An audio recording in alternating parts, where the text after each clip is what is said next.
Hi guys, it's Ollie from Rad Season, and we're here with Wade Gravy, who's the former editor of Australia Surfing Life magazine and the co-founder of Stoke Travel.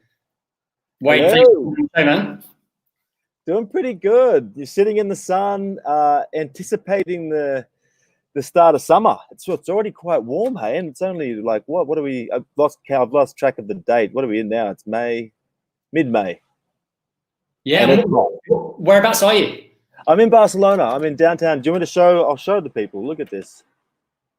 So see that big boat in the back there? That's not mine. And I'm not even allowed within 100-meter radius of that thing. But yeah, I'm down by the port in Barcelona, sitting on a terrace. Right now, the street scene there's more going on than there has been in the past 2 months. Hey, there's a sprinkling of people that are out. I think at this hour, families are allowed out with their kids for an hour, and there's some cars driving around. I can tell you guys that 2 months ago, because I was in Bali when Spain went to a state of emergency, I had to rush back so I didn't get stuck there. And when I got back, it was cold, it was grey, it was gloomy, and the streets were completely empty of people, completely devoid of any kind of life. You'd look out and there'd be one person in a mask scurrying across to go to the supermarket so that they couldn't buy toilet paper or rice because it was all sold out. So now there is definitely some life creeping back into the city for sure. That's good, man. And yeah, I mean, where do you with the situation that Spain's in? Where do you see it going? You guys are in phase one. You were saying, is that? Yes. So yeah, exactly. So Spain's in. They've got a four-stage de-escalation um, plan to get out of, because we had a really strict lockdown, right? So we weren't allowed out at all unless we were going to the supermarket, and you were supposed to do that once a week, and that's it. That's the only time you're allowed out of your house. So that lasted for 6 weeks or something. That we were in that sort of state of lockdown. So we're still in phase zero they call it 0.5, which means we're allowed out between 6 a.m. and 10 a.m. or in the evening around sunset to exercise. And that's it. But on Monday we go to phase one, which means we're allowed to be with friends who we don't live with, 10 people max, and terraces will open up. So not inside restaurants, but outside bar and restaurants will open up to 50% capacity. I am dying to have someone else pour me a wine. Yeah, I mean, what kept you sane during that time? I didn't stay sane. I didn't stay sane at all. Quite a few posts on social, and yeah. No, I look. I think that the main thing, I don't want to get all soppy here, but I think the main thing that helped me remain sane throughout was knowing that what I was doing was contributing to getting everyone else out of this as quickly as possible, and to do my part for people who who aren't as capable as I am, I think, of defeating this virus. Like, I'm pretty sure that I should be able to defeat it, but you never know. But I didn't want to go out and be frivolous and catch it and then pass it along to the elderly or the immunocompromised people. So that's a bit soppy, but that's what kept me sane mostly. But I work for Stoke, as you mentioned in the intro, and we've stayed busy working from home throughout this period. We had to cancel pretty much all of our 2020 travel, which was a bit of a bummer, for obvious reasons. Like, 2020 travel has been kind of cancelled for us, but we were working on bigger projects. So when things got cancelled, we didn't say, okay, that's it, let's just give up for the year. We're like, okay, let's see what we can do in 2020, and then let's look forward to 2021 and start making big plans for that, because whilst it's obvious that tourism will bounce back, we're pretty sure that on the back of people not being able to travel and being locked down at home, everyone's going to go pretty crazy for travel when they can get outside and when you are allowed to jump on a flight again. I think, like, I'm making so many personal plans. Like, I want to do all this nuts stuff because for the past 2 months I've been sitting here watching it turn from winter into spring and now into summer, and looking out off my balcony going, I want to be out, insert place name, enjoying this weather, enjoying these experiences, and we haven't been able to do that. So I think we're pretty sure it's going to bounce back massively when it does. And what sort of plans are you making? What kind of places? Well, personally, I've become this crazy hiker. I'm a hiker. So I'm looking at really, really long hiking routes. Like you're in Lisbon, you said before? Yeah. So there's a hiking route I've been looking at that goes from Valencia to Lisbon. So you hike across the whole waste of Spain, across the midriff of Spain.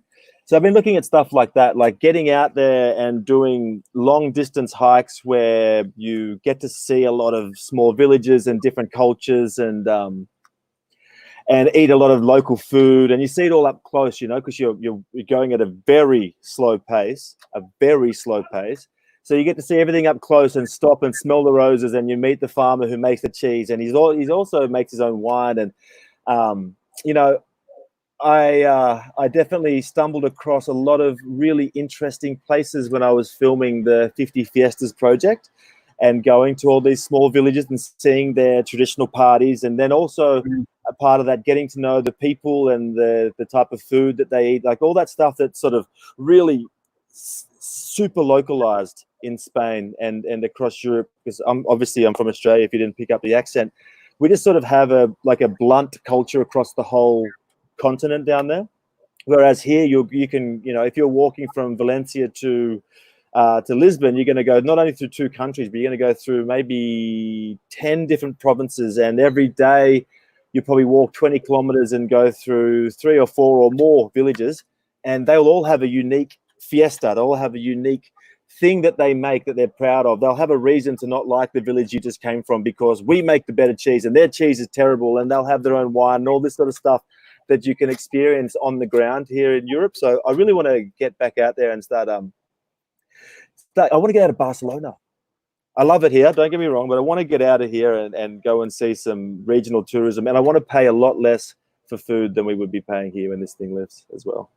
And how many years have you been in Barcelona? Because you've been there for quite a while, right? Yeah, so I've been coming here to spend months at a time. So not just visiting, but coming to live for seasons and years for 15 years. But then sort of bouncing around. So coming to Barcelona, spending some time here, then moving to San Sebastian on the other side of Spain, or living in London, or going back to Australia for 15 years. But for the past 4, as of like a week ago, I've been living here full time. Okay. Yeah, so this has been home, like a confirmed home for 4 years. But the 15 years that I've been coming here, there was a lot of times where I called it home as well. And I've seen it change a lot in that time. And that's actually kind of interesting that before this COVID-19 situation, Barcelona's tourism was going pretty nuts. It was really busy. I live in the center of town, and you couldn't sort of go outside to sit on a terrace and drink a wine without having to wait for a table to pop up. You couldn't walk down the street without it being flooded with people going to the beach and seeing the sights. There were cruise ships pulling up behind us here and just sort of dumping thousands of people, tens of thousands of people a day who would just walk around the city, take photos, and jump back on the cruise ship and leave. Yeah. So this virus thing has really made the city reset. Obviously, there are no tourists here at the moment. So when we are allowed out to exercise, the streets are kind of full of people, but everyone is a local. Now, I work in tourism. I'm not anti-tourism by any stretch of the imagination. It's just, I feel like in a city like Barcelona, it really needed that reset to sort of rethink the way that they can approach tourism here, because everyone wants to come to Barcelona, but it was getting to a pretty unsustainable level, which is rich for me, a foreigner living here, saying there's too many tourists. But you know, you can just see when you go down the street and you can't move around because there are so many people getting around the city, and now it's like completely changed. And I guess another consequence of that is that there was a bit of an anti-tourism movement here amongst the locals. But now they're seeing how much they do rely on tourism, right? Because now they're seeing the economic hit that they're going to take from having no one here for the past 2 months, and maybe for the rest of, maybe for the next month or halfway through summer, or maybe the whole summer. We don't know. So it's an interesting little experiment that we've involuntarily undertaken here in Barcelona and in Spain and in Europe and the world to see what the world is like without tourism. Yeah, it's still like it definitely feels the same way in Lisbon as well. And they're sort of looking at it, you just look at everything differently about like when's it going to go back and how is it going to go back and can people do it sustainably instead of this whole over tourism thing and wrecking the cities. Yeah, exactly. I don't know if do you get cruise ships in Lisbon? We do, yeah. I don't think cruise ships are going to be too popular after this experience. Is the one behind you? Is that been stuck there, or what's the? No, so the one behind me. I'm just wondering if that's been there for the last couple of months, or that's privately owned. Okay. Yeah, that's a privately owned yacht, and we're pretty sure that he owns the one in front too. And it is owned, I believe, it's owned by a Russian gentleman who I don't know what business he's in, but he's got I think has been the biggest in the world last year. I think it was the biggest personal yacht in the world, privately owned yacht in the world. It's huge. So yeah, you know what? Like even when you can travel, these guys they have these huge yachts. They just leave them there. Yeah. They don't really go anywhere. I don't know why they do it. And with Stoke, I don't know if you could give us just a bit more of an overview of when you guys started that and what the reason was. And Totally. Yeah. So Stoke, we started in 2005, 2006 as a surf travel company. So we would take people from San Sebastian in Spain, we'd put them in vans and drive them up the coast and do surf tours. So that was we're from Australia. It's an international company, but we're from Australia originally and big keen surfers. So we wanted to do that ourselves. We were like, let's surf the coast, and if we can find a way to get people to come along and enjoy the experience with us, all the better. So we would spend our nights in the bars of San Sebastian, meeting travelers and saying, "What are you guys doing tomorrow? Let's jump in the van and drive up the coast." And we started doing that. So we still have a heartland there in the Basque country. We still have our surf house there, which is open this summer. We still have that in our DNA. Like that's sort of our backbone, is that we surfers, we love the ocean, we love traveling and partying and all that sort of stuff. So we did that for a few years, and then we started to diversify and move into festivals. So the obvious ones are the Spanish fiestas. Because we were based around that part of the world. So we started going to Running of the Bulls, San Fermin, in Pamplona. We started going there and taking people along to that.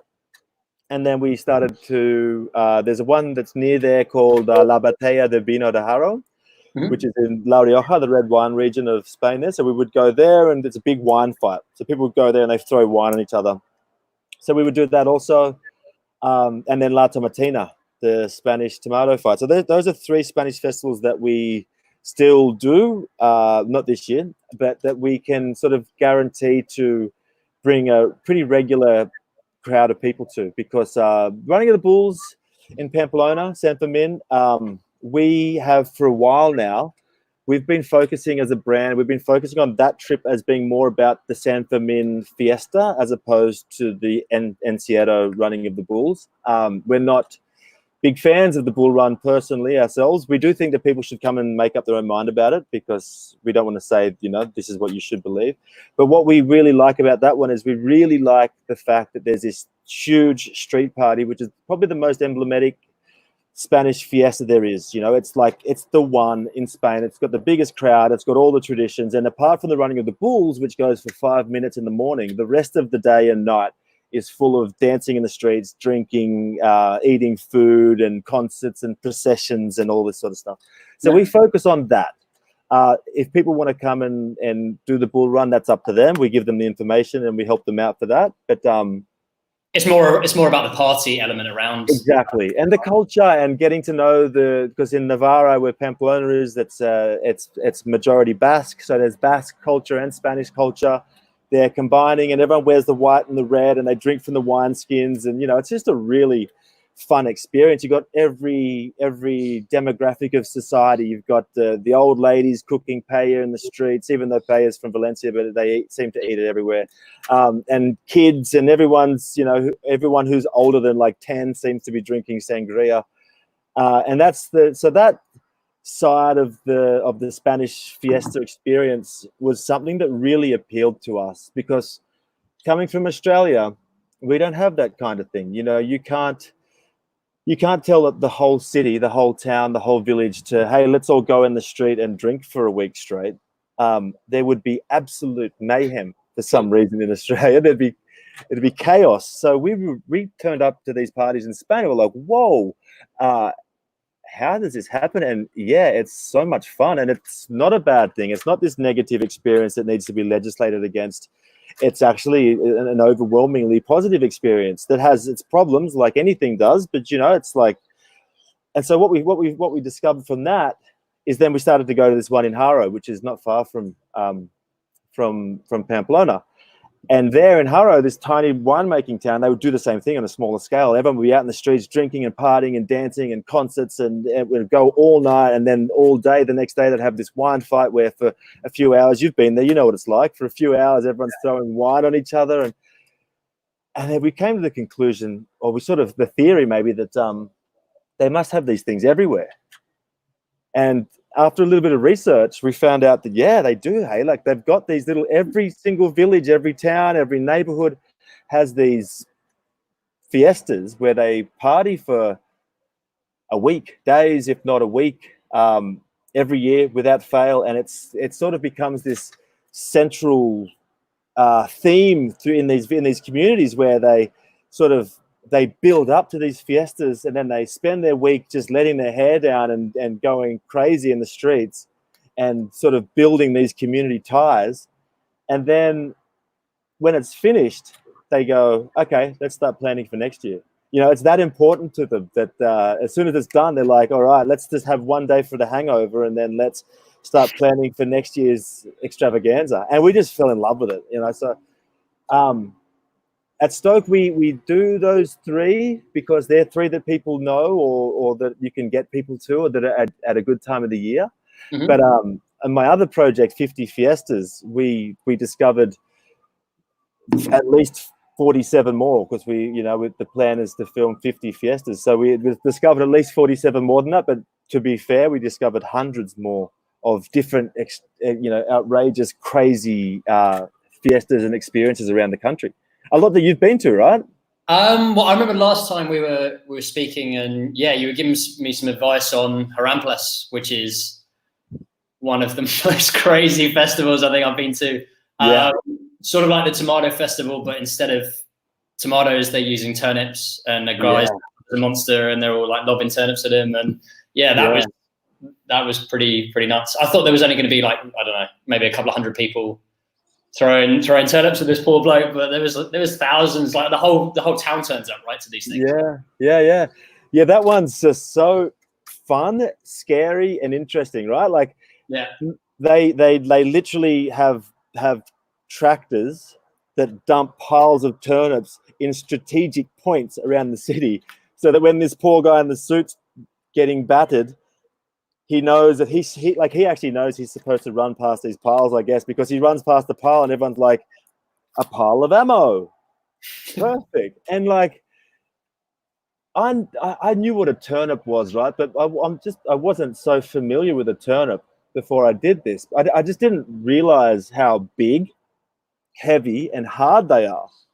Like, it's an actual weapon. A turnip, a projectile turnip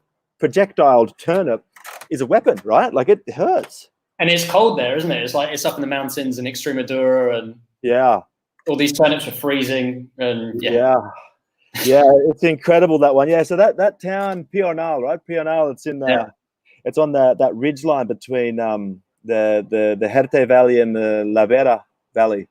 And yeah, like when I went there, so I was there maybe 2 years before you were there this year, right? This January. So I was there maybe 2 years before that, and it snowed. We had snow.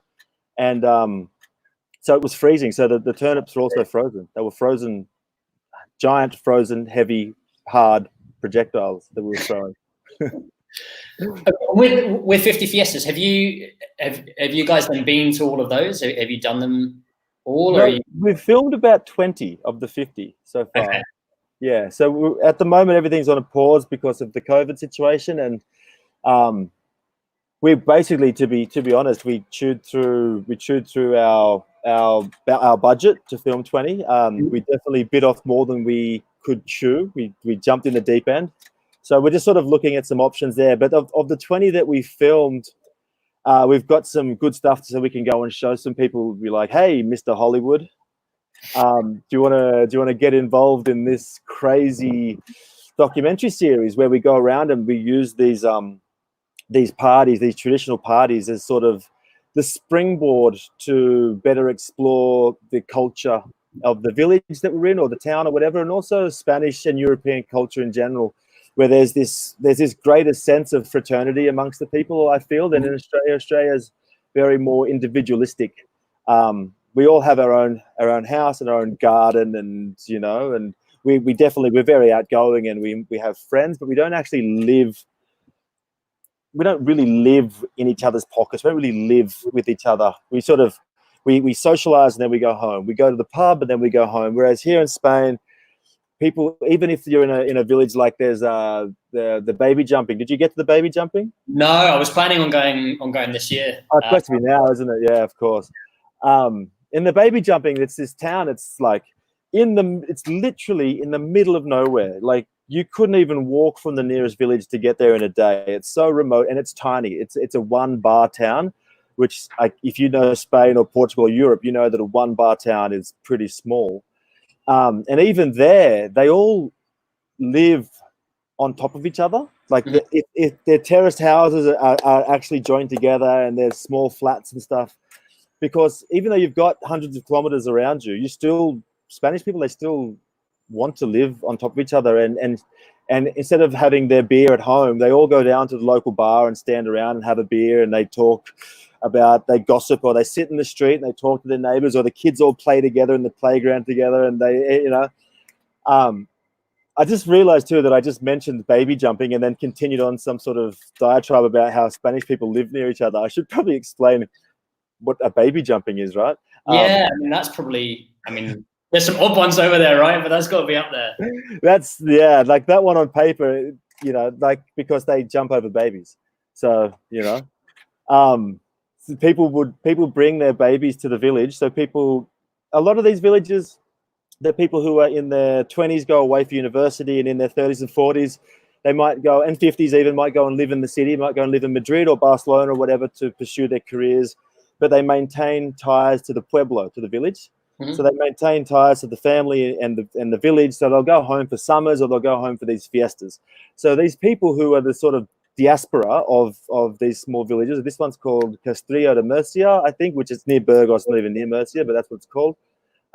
They will come back when they have kids, and they'll come back with these babies, and they'll lay them on the ground on mattresses, thankfully. And the local church will dress people up in this yellow costume. It's supposed to represent the devil, but it's yellow with a mask and a whip. And these guys will run around the city. Two guys will run around the city jumping over the babies. And they leap over the babies, and everyone's drinking wine, and these guys are jumping over babies. And it's a pretty bizarre situation. The locals, we asked them, because we filmed it, and so we wanted to know what goes on there. We're like, why do you guys do this? And they told us it's the baptism. So it's a way to baptize the babies. I did a bit of research, and the Catholic Church, the Pope from a few years ago, so not the current Pope, I believe it was maybe the previous Pope, came out and said, no, we have nothing to do with this. This is not a baptism ritual. We do not approve of this.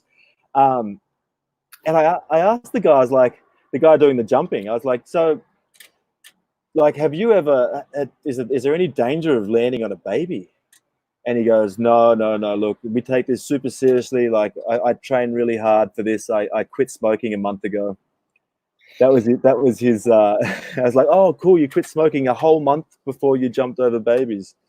That's great.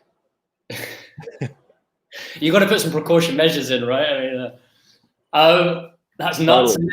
And then there's also like Casa Comoros. I went to that last in Granada, and that's insane as well. I mean, they all kind of seem to, like, apart from baby jumping, revolve around some sort of food or drink.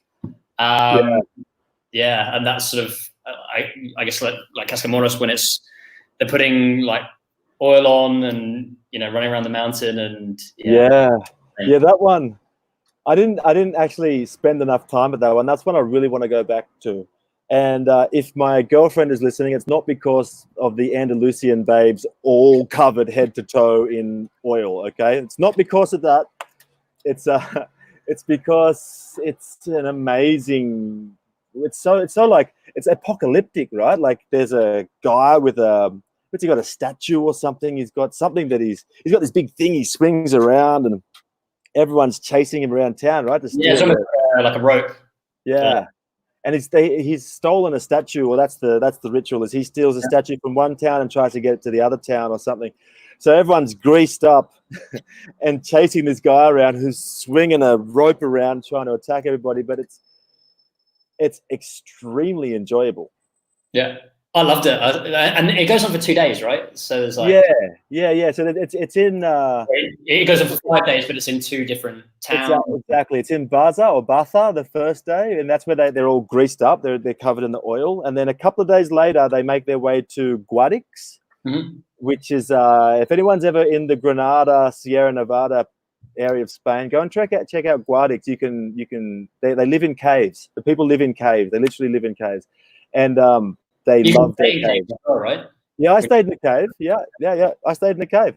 And the cave people, they really love their caves. Hey, like you say, what's the advantage of living in a cave? And they're like, sit down. Have you got 4 hours? Let me tell you about everything that's amazing about living in a cave. Climate control. So these cave guys in Guadix, when the Casa Comoros gets there, that's where they do the powder, right? They cover themselves in colorful powder and paints and stuff. It's not the oil. And it's also really fun. It's just everything's so messy, And all of these festivals, except for baby jumping doesn't get messy. Thankfully, if you could say the baby jumping was a messy festival, that would be very grim. But all these other ones, they just in exercising their love for their village, they absolutely destroy it.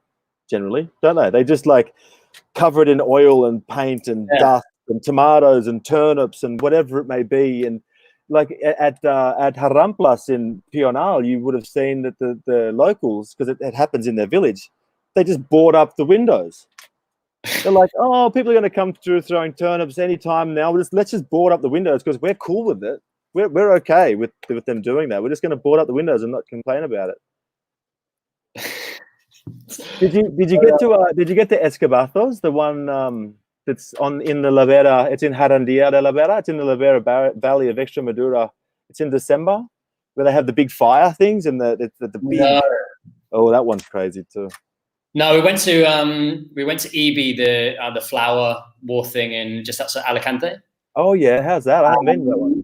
That was nuts. It's kind of like almost like a theatrical thing where there's like maybe 25 guys. One, it's like one's supposed to be dressed up as the army, as like a military coup. So they all wear these like pretty creepy Second World War uniforms, and then they've got fire extinguishers, eggs, and flour and rockets, and they're just attacking each other and go mad. And then all the people are sort of outside watching it. What should be like boarded off, but it's just, I don't know, a bit of tape just stopping them between rockets, and it was nuts. And do you get eggs yourself? Do you get hit? Do you get like is there collateral damage? I kind of like just ran around filming and stuff, and you get hit by like eggs and flour, but it was pretty fun. It was strange, but fun and messy as well, like you were saying. They all kind of gets a bit messy. But with all these festivals, I mean, okay, like they can't run this summer, but I mean they've been going for a lot of them, or most of them, because it's the tradition of the village and the country. But they've been running for some of them hundreds of years, right? Yeah, a lot of them have been. A lot of them could trace their histories to sort of pre-Roman times, and you can see that in some of the festivals, like the baby jumping is a great example of that, where they had this tradition that they did in that part of the world, and the Romans arrived with their Christianity and were like, you guys jump babies, huh? Yeah, yeah, you can do that in Christianity too. That's cool. Yeah, let's it's St. Peter's Day and we'll jump over babies. That's fine. There's lots of stuff like that where you can see that the church has actually just sort of been like, we're not going to stop these guys from doing this crazy pagan ritual, but we'll just co-opt it and make it a part of our calendar. And that's how they do that. So it must be so strange for them this year to have all this stuff cancelled. Like on the day, because, you know, like I said earlier, like they prepare the day after the event for the next year's event. So on the day it's supposed to run this year, I can't imagine them still not partying in some form. Like for sure they won't have the organized thing, and they probably won't go through all the rituals, but there's no way in the world they're going to let these dates pass. And if they're in lockdown, do it at home. But if they're out of lockdown and allowed in the streets, they have to do something, because, you know, you can't, hundreds of years of tradition, like your parents met at this festival, your grandparents met at this festival, you're going to meet your partner at this festival probably, you know, like it's so integral to these societies. And this year everything's just on pause. It's really weird. And next year, I mean, are you guys like, what are you doing now? Are you getting ready for next year, or like when they come back, like, you know, Oktoberfest of the world, Haro, Tomatina? Yeah, exactly. So 2021, it's going to be big. We are hoping that so all the people who booked this year, a lot of people we refunded, but probably more of them just postponed, which is cool. So all the people who want to come this year, there's going to be, you know, a percentage of those coming in 2021, and then also the people who didn't get to travel this year and want to do something cool next year as well. So we're looking at like a big year for that sort of stuff. So first up we'll have Haro, the wine fight. And what we're doing going to be that's in June every year, isn't it? That's in June. Yeah, that's at the end of June. It's the 29th, I believe. I wouldn't quote me on that, but it's 28th or 29th every year. And so what we're doing at Stoke now is we're trying to pull together these sort of a little bit of I wouldn't say, because we do campsites, right? Like people come and they stay in tents, because you try and get a hotel bed during these festivals, you're going to pay so much money. Yeah. So we set up campsites, and we're just going to do a little bit more comfortable from now on.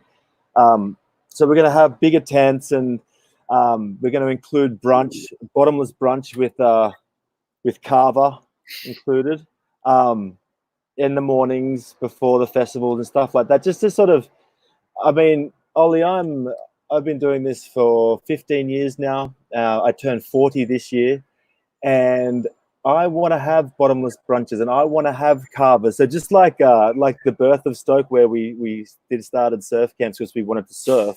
Now I want to have nice things and still party. So we're going to have, you know, just a nicer experience. Maybe you got to, you know. Yeah, exactly. But yeah, and you know what? Like, treat yourself. What we've noticed is that young travelers, because we're still appealing to people who are coming to Europe for the first time. Mm-hmm. Young travelers in 2020, 2019, maybe even 2018 and into the future, they're looking for sort of a more glamping style, or, you know, what do you call the nice hostels? You know, it's more of people are looking for a bit more of an experience that they can take photos of themselves in a nice situation and put on Instagram, rooftop bars and pools and that sort of stuff. So we're just sort of trying to move with the market and give these guys who are coming to Europe, just take them to an experience that they might feel intimidated to go to by themselves. You know, like turning up to a Spanish fiesta on a bus by yourself and finding a hotel room, and then knowing what time to get there and what you can and can't do, because these things have traditions. You know, like you see someone go to the running of the bulls for the first time and no one tells them how to do the bull run. They can get seriously injured. They can get beaten up by the locals. All sorts of stuff can happen by doing these faux pas that you never actually knew were faux pas. And then, but not just that, just having the confidence to just turn up to a new town and go, hey guys, this is your party. I'm from Australia, I'm from the UK, I'm from America, and I want to join in. It's really intimidating. So we get a group together And we sort of help people integrate into that environment, and always having the safety net whereby if you get lost in a tomato fight, you just find the Stoke Travel t-shirt and you go, oh, that's a friendly face. I can go and talk to that person and say, hey, I'm lost. Where does the bus leave from, or whatever it may be? And we just sort of, we want to keep travel adventurous, so we don't want to create a situation where we're the foreigners outside of the party, and people are sort of being culturally insensitive and not getting involved. We want to make sure people get there and learn about it and get involved and meet the locals and all that sort of stuff. But we want us to sort of provide that safety net whereby when things get too weird or things get too foreign, or, you know, all of a sudden people are throwing turnips at you, you know that you have a sort of a red button you can press, and you can sort of just get back and you can speak English to somebody and say, well, that was weird. And they'll say, yeah, you should have seen what happened to me. You know, that's what that's been our goal for a while now. And COVID is, it's very tricky for us, but it by no means has stopped us from pursuing that goal. You know, we're still going to, this is what Stoke Travel does, is what we've done for 15 years. And we're going to wait this one out and make big plans and work on, work on marketing and systems and stuff, and come back in 2021 and still provide that experience and that service to travelers. If they'll hang out with us, if you want to hang out, like, don't be scared that I'm 40. We do have young staff. I'll sit in the background somewhere. You won't even see me until the fiesta starts. Any festivals that you particularly want to go back to, or that you keep going back to? I mean, they're all kind of unique in their own way, but is there one that sort of stands out to you? Yeah, there are so many. If I could recommend one festival to people listening, it's not going to be on this year, but it'll be on next year. It's for San Juan, so Saint Joan in Catalan, or Menorquin. It's in Menorca. So everywhere in Spain celebrates San Juan. San Juan's the longest day of the year. It's the summer solstice. Yeah, the summer solstice. So it's around the 23rd of June every year. And everywhere in Spain they do something. Everywhere in Europe, I think they do something for the summer solstice. And this obviously goes all the way back to pagan times and prehistoric times, when you would celebrate the longest day of the year. Out in Menorca, Ciutadella de Menorca is the town. It's stunning. Like, you've heard of Ibiza, you've heard of Mallorca, and a lot of people maybe haven't heard of Menorca, but it's the smaller of the 3 Balearic Islands. It's incredibly beautiful. It has some tourism infrastructure, but it's more geared towards Spanish tourists than packaged Germans, packaged English, packaged Dutch tourism. Mm-hmm. And so out there on this beautiful, stunning island in the middle of the Mediterranean, on the longest day of the year, they have these special horses, these big black horses that they have. I want to say big black stallions because it sounds like, but they could be geldings or whatever. But they bring them through the city and through the crowd, and they rear up on their hind legs, and everyone's in this crowd, and they sort of get underneath the horses and hold the horses up while the horses reared up, and then the horse will prance around some more, and then everyone drinks. They drink pomada, which is sort of, it's gin mixed with lemon. It's frozen like a slushy. It's like an icy slushy. It's super, super, super strong. Everyone drinks this gin slushy all day in the sun in this beautiful white-walled citadel on the Mediterranean, on this beautiful island. And it goes for 2 days, and they do all sorts of horse games, and it's just stunning. It's a spectacular setting. It's a spectacular event. It's a really the day of the year has meaning because it's the longest day of the year. It's the longest day of the year is sort of the official start of summer. Once June 23rd goes by, then it's on. So it's a really cool one if anyone wants to get down and check out a sort of not so explored part of the Mediterranean, Menorca, compared to Mallorca and Ibiza and other islands around there. And an amazing festival that's really exciting and interesting and dangerous because the horses, they do these horse races and stuff through people. It's really cool. And they really, really, really love horses there. One thing that's cool about that one is that all the villas in the city, they're built to a size. They have rooms built in the front of them that the horses can enter. So the family will be in their house drinking and eating, and the horses, these big black horses, will come in with the rider and they'll give the rider a drink, and the rider will have a drink and a smoke inside the house, and the horse will do a shit inside the house, and they'll just sweep it up, and then the horse will leave, because this horsemanship is really a real massive part of their culture out there in Menorca. Mm-hmm. So it's not like it in no. I don't want to speak on behalf of an animal rights activist or anything like that, but from my perspective, someone who's a bit of a bleeding heart when it comes to those causes, I couldn't see that it was a mistreatment of the horses. So the locals really love the horses, and the horses are part of their society, and they just get out there. And one day a year, the locals, they are given the opportunity to party alongside these horses. It's a really neat event. That's awesome. And are you guys you're going to be running surf camps again? You've got the one in San Sebastian. Is that going to be open this summer? Yeah, open for biz. Open for biz. We are as soon as people can get there. So Spanish people within the province that the surf house is in can already arrive there, and then the borders will dissolve. The border restrictions in Spain will dissolve in the next couple of weeks. So people living in Spain, residing in Spain, will be allowed to travel to there, and then the rest of Europe, and then the rest of the world. And we're doing a special deal, actually. We're doing a special deal, first night free. Tell them that Gravy sent you. There's actually a promo code. The promo code is Corona Don't Surf. Because we don't think that it does.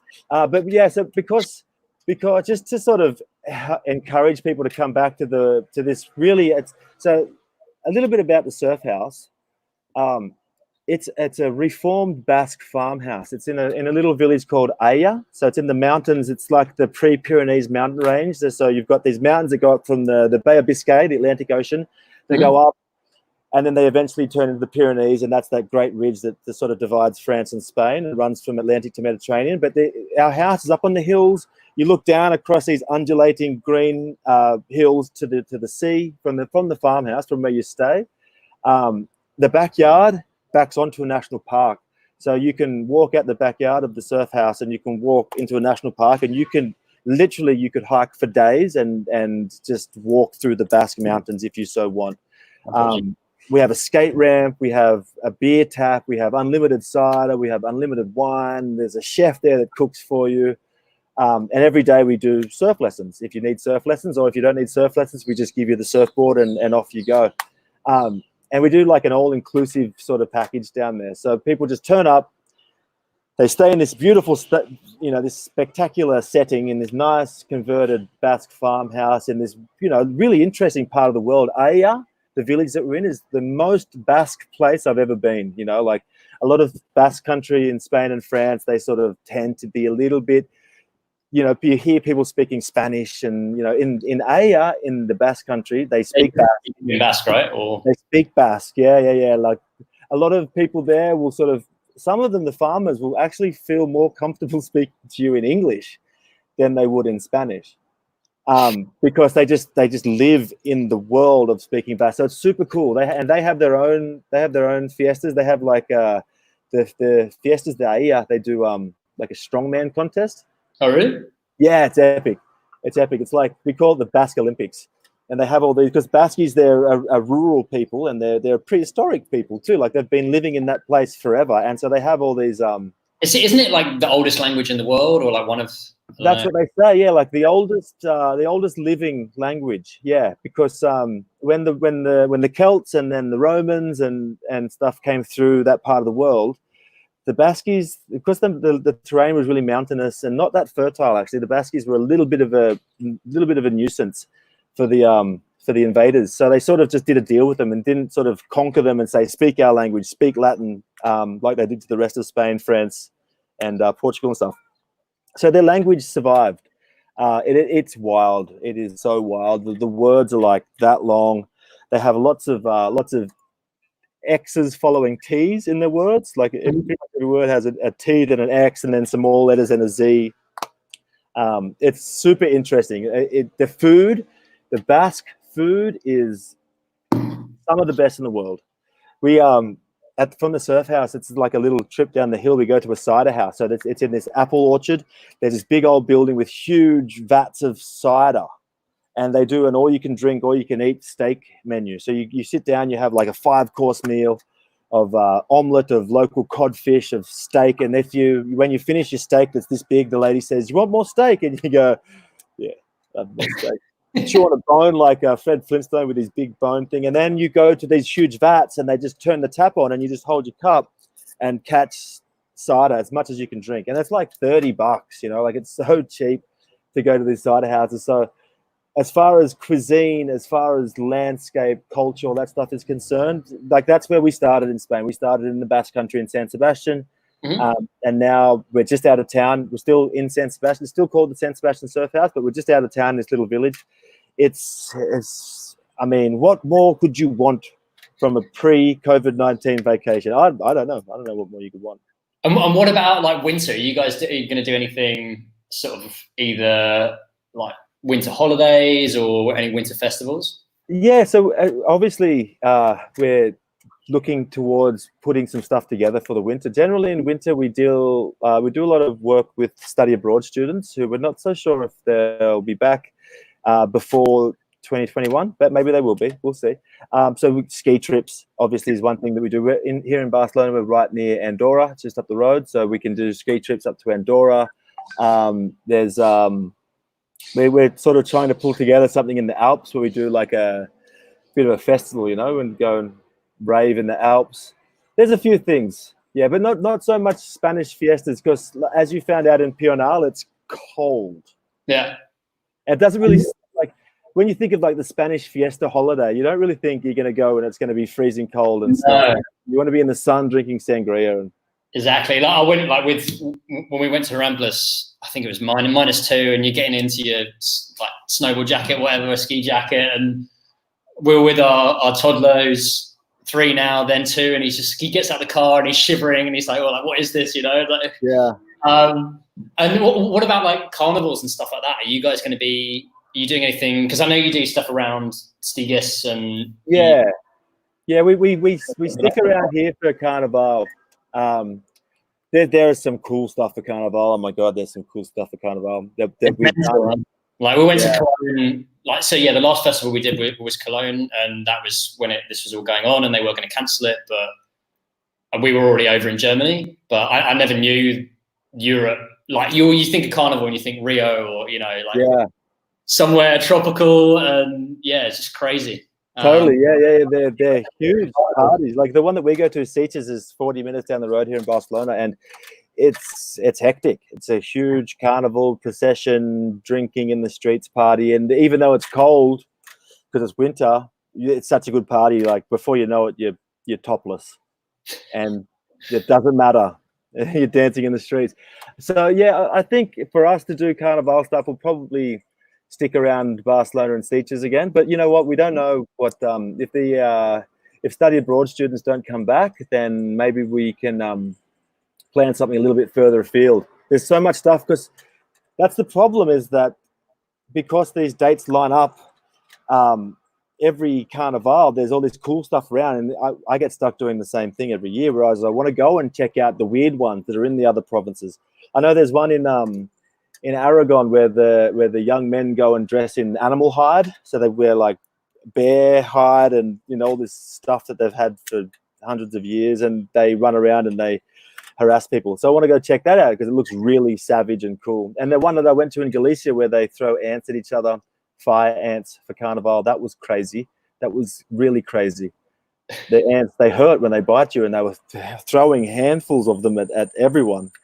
That's gnarly. And what would you say? I mean, like you've been to a lot of these weird events. I mean, what's the thing that makes them special? Like, why do you like going to them? Apart from the fact that there's the massive WTF moments, right? Like you're like, what is going on here? This is just insane. Apart from that, it's just how open and generous the people become.